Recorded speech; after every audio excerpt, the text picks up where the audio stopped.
Kantara chapter 1 trailer review. ఈ cinema story కర్ణాటకలోని coastal ఏరియాలో ప్రసిద్ధిగాంచిన భూతకోల చుట్టూ తిరిగే కథ.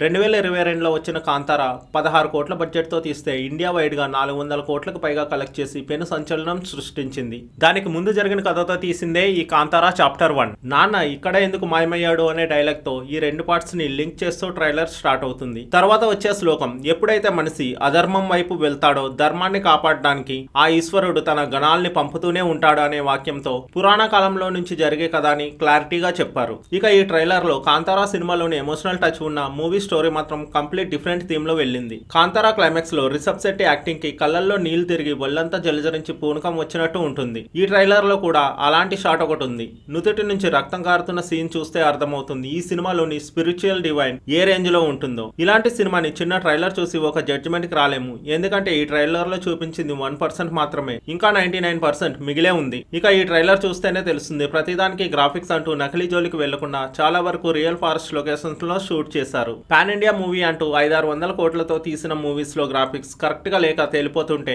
125 కోట్లతో తీసిన ఈ మూవీ అవుట్పుట్ గ్రాండ్ లుక్ తో చాలా నేచురల్ గా ఉంది. యుద్ధ సన్నివేశాలకి ఫారెస్ట్ దగ్గరలో 25 ఎకరాల్లో సెట్స్ వేసి వందలాది మందితో తీసిన ఫైట్ షాట్స్ చూస్తే రిషబ్ శెట్టి క్రియేటివిటీకి ఎన్ని మాటలు చెప్పినా తక్కువే. కాంతారాలో హీరోయిన్ సప్తమి గౌడ క్యారెక్టర్ కొంచెం వల్గర్ గా ఉందంటూ క్రిటిసైజ్ చేయడంతో ఈ మూవీలో హీరోయిన్ రుక్మిణి వసంత్ ని అచ్చమైన రాకుమారిలా చాలా నీట్ గా ప్రెజెంట్ చేశారు. ఇక అంజనీ శ్లోక్నాథ్ మ్యూజిక్ ఈ ట్రైలర్ ని నెక్స్ట్ లెవెల్ కి తీసుకువెళ్ళింది. అక్టోబర్ 2న వస్తున్న ఈ movie director cum hero Rishab శెట్టిని ఎలాంటి హైట్స్ కి తీసుకువెళ్తుందో వేచి చూడాలి.